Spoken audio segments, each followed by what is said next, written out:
Hi everybody, this is Sam with Python Basics, and in today's video we're going to be looking at our databases to find out who spends the most per item. So who spends the most and on which item, and we're going to do the top 5. So here are the results. I've gotten rid of the query, but let's just jump into it. Alright, so if you're new here, thanks for joining us. This is what we do. We do micro videos. Let's see. So in last video, what we did was we went and we joined two tables and we found out who was spending the most money. So I thought about us going, oh, let's find out who spends the most on an individual day and what day. But then I looked at the table structures and all we'd be doing is adding a new field and a new group by. So I wanted to make it a little bit more challenging. But it's just basically going to be this query. So let's come back over here and start. So like I had mentioned before, part of this journey that you're going to have is 1, make sure you understand the question. Then 2, find where the data lives. And then 3, logically write the query to answer the first question, so step 1. So those are our steps. So right now, when we run this to remind us, we get the totals. So we don't have to do any more math, and we know who it's going to be, but we need to then find out where the data is for an item. So we're going through, we see market date, we're just talking about the dates, so we don't want to do that. Product. So, all right, this sounds promising because right down here we have product ID and product name. So we're getting super close. Now, so we're going to need to join this. So we're going to need to do another join, and we need to then also figure out how we're going to join this. So on customer, we have customer ID, name, zip, no, customer purchase, product ID. And product ID. So boom, there we go. And you can literally join as many tables as you like. You just have to lay out the rules and how you're going to join them. So product as P, and then we're just going to add, and. So when you have multiple joins, it's join on one scenario, and then and.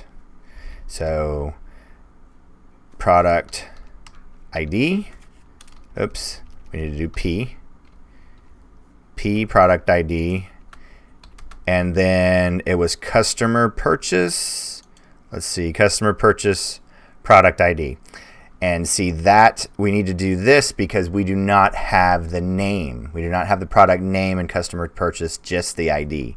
So we do customer purchase on product ID. So now, so if we were to bring this in, let's just kind of look and see where we are.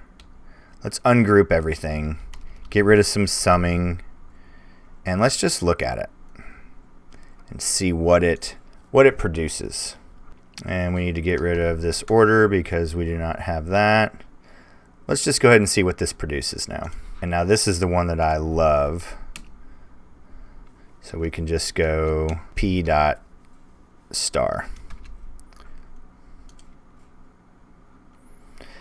So basically we can take all the information that we have and just drop in, like we've seen before with our asterisk. You can look at all of the results, right? Well, you can also isolate this per all of the results per a specific table. So basically, if you look, this is the product table, everything from here over, and then we can slice and dice and see what we want. Of course, we could look here as well, but I like seeing the rows and columns. So we were going to want product ID and product name. We may be able to get away with, of course, we have product ID. I just want to leave it here. And then actually, let's put it after this.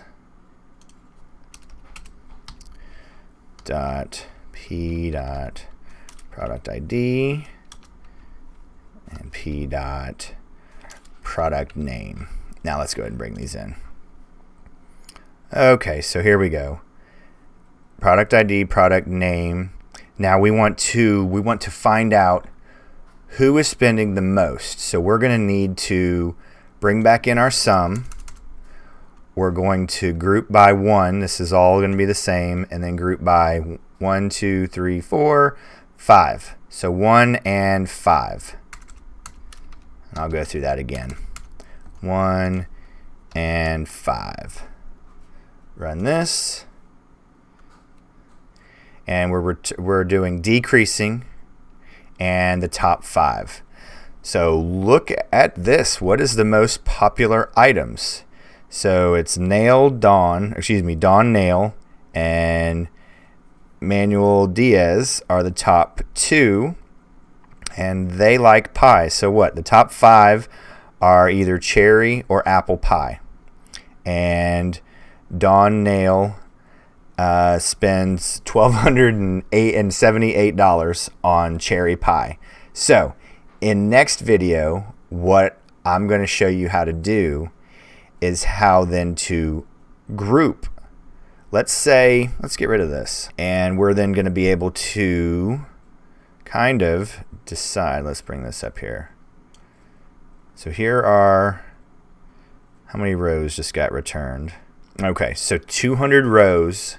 You can't see this. Let me bring this up here. So now 200 rows are returned. So this is basically all of the items that a person purchased grouped together totaled. So some very cool things. So now what I want us to be thinking about in the next video, we're going to be creating our own columns. So not just with the tool like a sum, we're going to make our own classification. So let's say we were to group all pies together. I want to know if Dawn bought more than one cherry pie. I want to group all the apple pie and all the cherry pie together. And then if so it looks like just cherry and apple, then banana peppers and all the peppers. We want to group all the peppers together. So we're going to be going through, and here's product category. So there's a little bit of foreshadowing, but let's just go back and take a peek at this again. So let's just make sure we bring this home. So per person spending the most and on what item? Per item. And all we did from our last query was we added a new table, added then the product ID and the product name, and then grouped by it. And that was it. And we get rid of our comment, rerun, and here are our five top results and what they spent the most money on, what were their top purchases. So there we go. All right, guys. Thank you as always. Please make sure you're hitting the like button, subscribe, notification bell, jumping down over in the Discord server if you have any questions at all. But as always, guys, thank you so much for watching. Stay tuned, and we'll see you next time. Bye, guys. Hey, guys. Thanks for joining us today. I hope you really enjoyed today's video. And if you haven't, check out this video right here or this one right down here. And most important, make sure you're hitting this subscribe button and the notification bell. Thanks again for joining us, and we hope to see you next time. Bye, guys.